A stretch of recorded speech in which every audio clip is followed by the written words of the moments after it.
Hello, everybody. My name is Aaron. I am an alcoholic. I am also a drug addict, but I am in recovery. Um, I used to introduce myself as a recovered alcoholic um, back in the day, and this is my second time. Um, right now, I have two sobriety dates of um, significance. My most recent one is November 24th of 23. So today I have 117 days clean and sober. And then my first one of significance was September 16th of 1995. And um, usually I share um, as it states in the big book, on what it was like, what happened, and what it's like now. I I chose to. I earlier I decided to change it up and go with experience, strength, and hope for tonight because I'm feeling a little hopeful, and there's newcomers in here, and uh, when I was new, that's what I wanted to hear about was some hope, because I was a mess. And when I first came to AA in 1995, I was 23. Um, I had no idea what AA was. I got introduced to Alcoholics Anonymous um, through a detox center in San Diego called 1111 Island Street. And it's like an indigent detox center where homeless people go to detox from whatever they're trying to detox from. And I stayed there for 10 days because my parents just didn't know what to do with me. I was coming down off of crystal meth and um, alcohol. I was I was using they're called roofies. I lived in San Diego. Actually, at that time, I lived in Pacific or Ocean Beach, and I would go down to Tijuana and get rohypnol, was the technical name for roofies, and I would get um, roofies to come down off of crystal meth because all I would have to do, because I would be up for days on the crystal, and all I would have to do is pop a roofie and drink, you know, I don't know, 4 or 5 beers, and I would knock out for like 18 hours sometimes. It was really dangerous, like being that strung out on crystal and then taking a downer and then intensifying it with alcohol. Uh, I, it's really dangerous. I could have died anytime I did that, and I did it all the time. Um, so I got to a point where um, I was suicidal, and I was at 23 years old, and I didn't know what to do. I was going crazy because I was in a amphetamine induced psychosis, and the 10-day detox, like that's where I got introduced to Alcoholics Anonymous. Um, I had a recollection when somebody in another meeting shared the other day about this. It's in Denver because I lived in Denver for a little while, and they mentioned this place called York Street, and York Street was a AA meeting house that I only knew about that because our roommate, her mom got sober and started going to this place, and I remember driving by there because I found out what like that people weren't drinking and they were going to. I didn't know what they're doing, but I would drive by there like going, "Ooh, you guys want to drink some beers?" And um, I basically was the like a Zoom bomber. but in real life back in the day. And so there is hope for Zoom bombers. They might become like me, where they got sober later on. I was doing it in real life, and I thought that was pretty funny. I was an OG bomber, um, and I actually did that again, but that'll come a little later. So I got sober in, and there's actually a guy in this room. He's one of my lifelong friends, and he saw me get sober and helped me get sober, and we're still friends today. He's got 30 plus years, and um, I don't. I have 117 days, so um, I started working a real program though in AA, and I stayed sober for a long time, and um, I I had a good life. Um, I started making money, and I ended up marrying my best friend and building a really good life for ourselves and her daughter. And when I met my ex-wife, her daughter was 3 years old in 1995, and when we got together, she was 6. And when we got married, she was 9 years old. So, but I started taking her to school when she was 6 years old, and basically was her father figure from when she was 6, and because her dad had moved out of state, and we had a really good life. I bought my first house in Oceanside and sold that one and bought another one in Temecula. These are cities here in California. And honestly, I was doing really well. I started a company in the mortgage industry and was killing it financially for a while.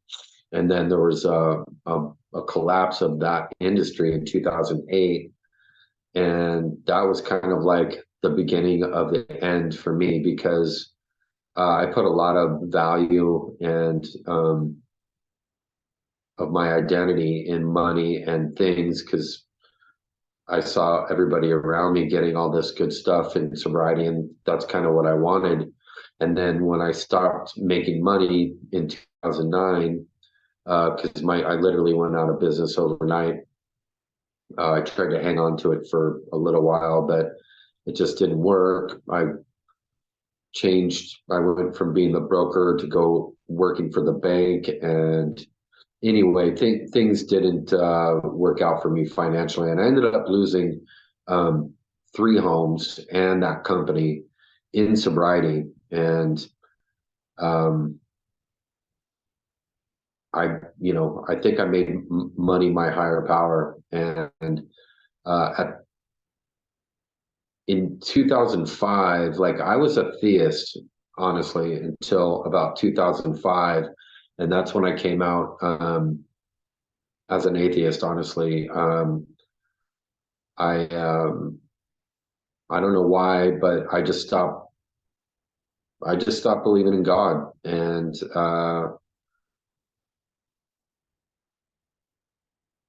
I ended up,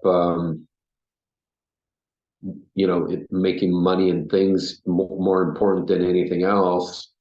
And when I stopped making money and having all this stuff, because I literally lost everything in sobriety.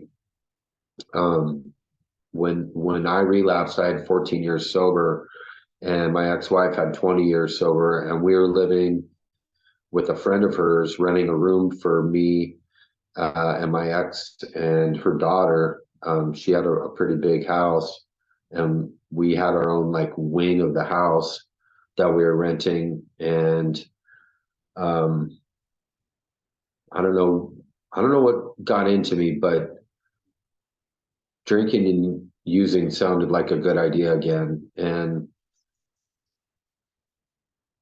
I think getting sober so young maybe had something to do with that because I forgot like how bad it was.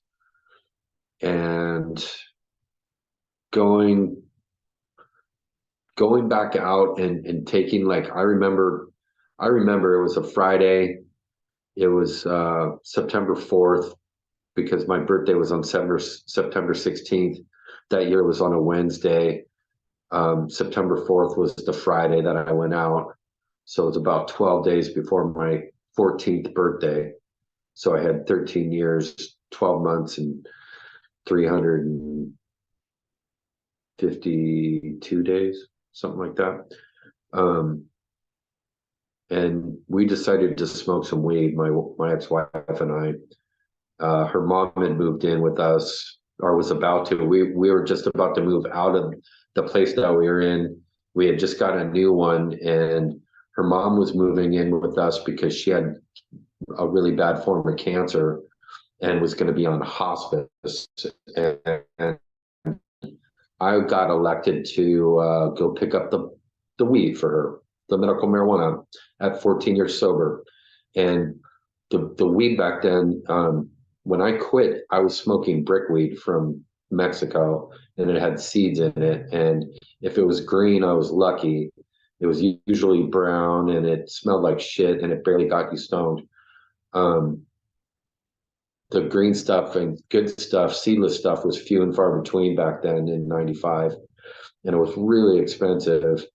And this 14 years had gone by, and it had turned into this like super weed, and I'd never seen anything like it. It stunk up the whole fucking place. Um, and I took one look at it and I knew it. I I was already in relapse mode, honestly. Um, there was so much shit going on in my life that, I was just looking for some kind of relief. And when I saw that shit, I was like, I'm smoking that. And I brought it back home, and, I showed it to my ex, and she was like, okay, let's do that. And we did it. And right when I put that doobie up to my mouth and took a hit, I knew it. I was like, what the fuck did I do? I said to myself, I'm like, what did you just do, man? And I knew it within a few seconds. I felt it literally rewiring my brain. And I got so stoned off of two hits, it fucking I started hallucinating. And um, I forgot all about AA just like that. Like I forgot. I literally forgot about it and had no desire to go back.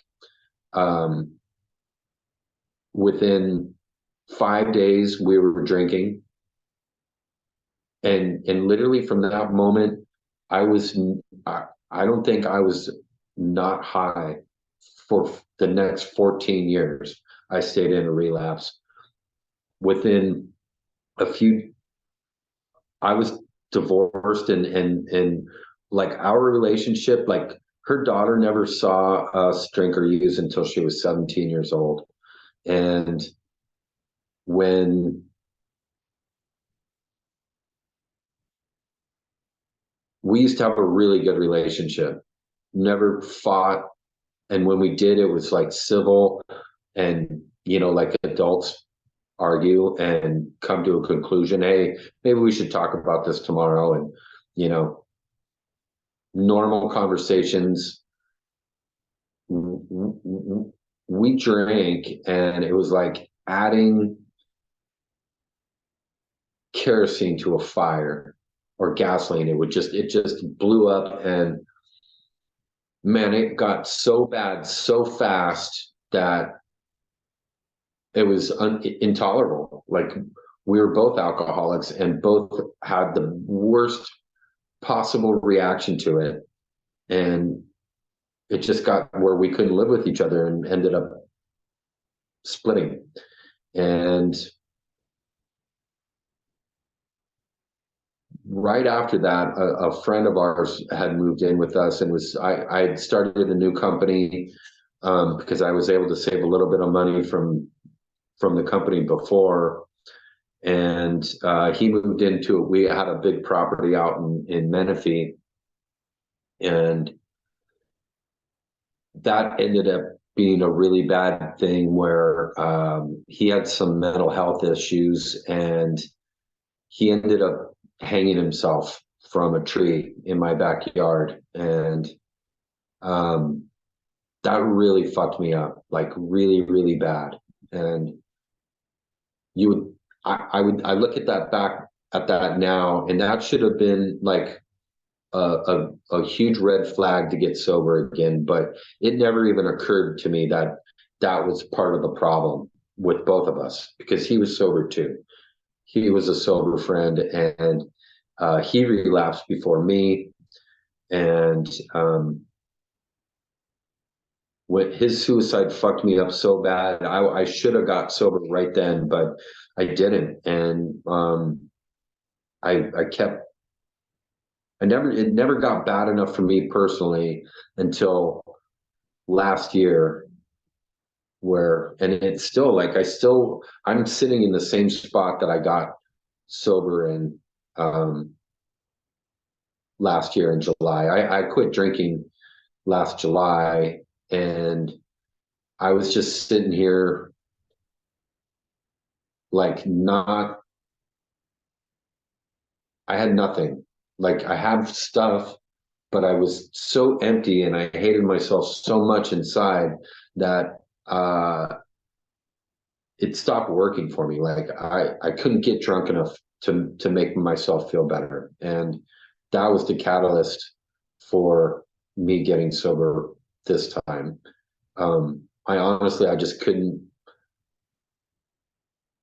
I realized such a point of pitiful and incomprehensible demoralization that none of my friends wanted to hang out with me. Um, I was basically unemployable again. I spent all my time drinking alone. I'd been drinking alone for the past 3 years. I was drinking alone.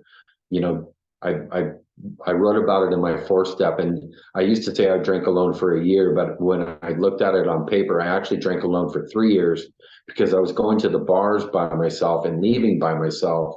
So just because I was drinking around other people doesn't mean that I wasn't drinking alone. I was still drinking alone. I just was in a bar by myself, drinking around other people. And that's still drinking alone, really. And between then, I had a girlfriend, and she was an alcoholic. After we broke up, I was at band practice one night, and she got totally wasted drunk and came home. We were already fighting, and she decided to try and kick my ass and punch me in the face. And uh, that was the first and last time she did that, because our relationship ended at the moment of impact. But that's, I moved out. I had a roommate. Like that was another catalyst of getting sober again. But it took 3 years of being, drinking alone. I found out that she got sober after that, and she's coming up on 3 years sober here in May, which is, I'm glad for her. She was pretty bad, and so was I. I should have got sober after she punched me in the face. That should have been a catalyst for me to get sober again, but it wasn't. I had to go and hate myself for 3 more years. So holy shit, time's getting by. Um, so I I knew where to go when I quit drinking, and my neighbor that lives next to me, he's been sober for over 30 years, and he helped me detox. I didn't go to any kind of treatment center. I detoxed at home in my bed, which is after doing some reading, which was probably pretty dangerous, because I was drinking really heavy. I was drinking a couple boxes of wine a week, and a box holds 4 bottles, so that I was going through almost 3 bottles a week. That's a lot of wine. And or 3 boxes a week, and then beers too. I was drinking a lot, and uh, when I finally decided to, I was sitting on a bunch of weed and about 2 pounds, and I tried to smoke it all and cook with it. I know how to make nuclear level brownies, and I tried to eat it. I was doing double batches where I would use 2 ounces to 1 pound of butter, which, if you know anything about edibles, that's a lot. That's like really fucking strong. And uh, it wasn't working. I could not get stoned anymore. The alcohol wouldn't work. So I finally decided to surrender. Um, and I mean surrendered. Like, I was done uh, on um, on Thanksgiving. And so my new sobriety date is the day after Thanksgiving. I went to the Friendship Center here in San Clemente and had dinner with a bunch of sober people, and everybody was laughing and happy and joyous and free. And I was so miserable because I wasn't. And I knew that I could have it. So I decided to uh, stop. And um, when I wasn't taking any chips. I wasn't taking any newcomer tokens. I was sharing in meetings, which is, all I did was cry for about 2 months. People were like, "Whoa, what the fuck is wrong with you, man?" It was pretty bad. But when I did finally come clean, it all made sense for everybody. They're like, "Oh, no wonder you were so miserable." And the first thing I did is I asked this guy to be my sponsor. I had been silently interviewing, listening to everybody shared, and there was this guy who he's a deist. He's not an atheist, but he's a deist, and I felt like I could trust him and do business with him. So I asked him to be my sponsor. He's got um, his sobriety date's in 1995 as well. It's in November. So if I would have, I don't know if I could have stayed sober the whole time, I would have had about 3 years longer of sobriety time than him. But he's got 28 years. He'll be 29 this year. And he's been taking me through the steps. He sponsors a lot of guys, or has. So we've been moving pretty steadily through the pace of working through the steps. And that's where I've been getting the relief that I needed, and have been looking for recently. Um, this year on February 1st, so it's a little, I think tomorrow is 7 weeks ago, that girl that I was talking about, my wife's daughter, she died of a fentanyl overdose, and that's been really, really hard on me. She wasn't my biological daughter, but I treated her like she was, and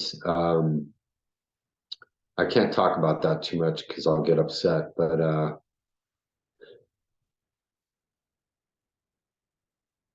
it's been really hard, and the people around here in AA, and even online, have been really, really helping me get through that.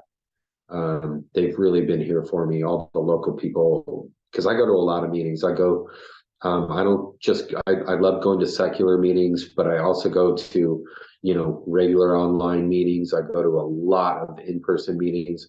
I've been going to, you hear 90 and 90 meetings. I've gone way, way over 90 and 90. If you count Zoom meetings, in 90 days, I went well over 300 meetings. I was going to 3+ a day, and it's just what I need right now. It, Meetings have been getting out of my head, and ever since I surrendered and actually just gave up on mind altering substances, I don't even smoke cigarettes. Um, I that obsession has been removed, and you know one thing, like I shared about this in a meeting earlier. There was a daily reflection that was read the other day in a meeting, and one thing that my sponsor, and I've been listening to the Joe and Charlie tapes. Um, it was, the daily reflection said, I don't know what or who, if anything, that I'm praying to, but I have been praying, and it kind of sounds weird coming from an agnostic atheist to pray, but I have been, and uh, I don't know, I don't believe that anything's listening to me. I'm probably, or maybe just praying to myself, and my subconscious is helping me make it through this shit, which it might be. I honestly don't care. I really don't. Um, but it's been helping me. Like, I was obsessing so much over this one situation that I don't need to go into any detail over, but there are some people that are very close to me in my life, and I was obsessing over them and this one situation so much, it was ruining my life. And I listened to the Joe and Charlie tapes, and they said, you need to pray about them. So I did. And lo and behold, I'm not obsessing over that anymore. You know, is that God? I don't think so, but I will call it a power greater than myself. Um, and I don't have any problem with that as an agnostic atheist, to say that there are a lot of powers greater than me, and is it an outside force doing that to me?